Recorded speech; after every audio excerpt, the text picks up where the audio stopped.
السلام علیکم ګرانو ملګرو ته شکیباروین یم ستاسو په خدمت کې د رب په رشته کې نن راغلی یو په دې ویډیو کې د رب تاریخچه درته بیان کو چې رب څه وخت وزیږېدی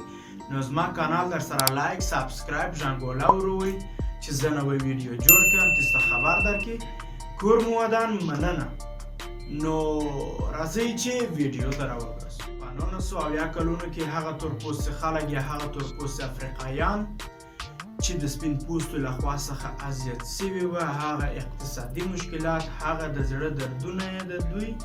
به په مزرعو کې یعنی په مزرعو کې چې دوی کار به کوله هلته به دغه څو نفره چې د زړه درد یې ویله په ضرب سره به ویله په ضرب سره نو هلته سو یو شعر به یو ټوټه به یو ویل بل به بل ویل هغه په رپ تبدیل سو بالاخره دغه دوی ته خوند ورکوي چې دوی دغسې مخ ته تلله دوی بیا په کوڅو کې هم دغه خپل شعرونه ویله بیا د دوی څخه خلک شکایت وکړي د دغه راپرانو څخه و دولت ته دولت پر دوی باندې بندیز ولګوي بندیز چې ولګوي بیا به دوی د خپل د زړه درد د خپل اعتراض پر دیوالو به لیکله نو خپل د زړه درد به یا خپل مشکلاتونه به د رب د شعرو په رقم به په دیوالو کې لیکله نو دوستان په 1980 کلونو کې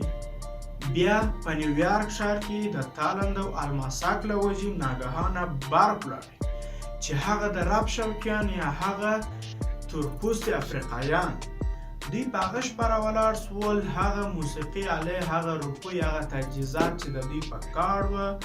هغه دوی دوستانو نو هغه دوی غلا کړله چې رب په منظم ډول مخ ته ویسي ډي جی ویزارد په نامه باندې یو موسیقي آله وه چې دوی په هغه باندې نور هم پیشرفتونه او رپونه جوړ کړل په 1990 کلونو کې بیا دوستانو په 1990 کلونو کې بیا د دوی هغه اولین رپ یا اولین رپ چې ورنړۍ ته په ثبت ورسېدی رپ از د لړ یعنی د خوشحالۍ رپ شیورګن ګروپ له خوا څخه په ثبت ورسېدی چې اوس به تاسو وګورئ کولی سئ چې اولین رپ د نړۍ دا وګورئ چې څنګه ویل سوی دوستان You don't stop, you rock it out, baby, rubber to the boogity bang bang, the boogie to the boogity beat. Now what you hear is not a test, I'm rapping to the beat. نو دوستانو په دې ځای کې ویډیو تمامه ده خدای دې وکړي چې جوړ روغ اوسئ ډېر درڅخه خوشحاله سوم مننه نو که غواړئ ما در سره حمایت کوئ کانال مې لایک سابسکرایب ژانګوله ګرده وروئ چې زه نوی ویډیو جوړ کړم تاسو ته خبر درکړي کور مو زه دغه رپ ته ادامه ورکوم د رپ معلومات په پښتو ژبه ګرده نړۍ ته هغه خلک چې په پښتو ژبه خبرې کوي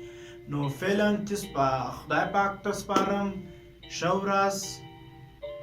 د خدای په امان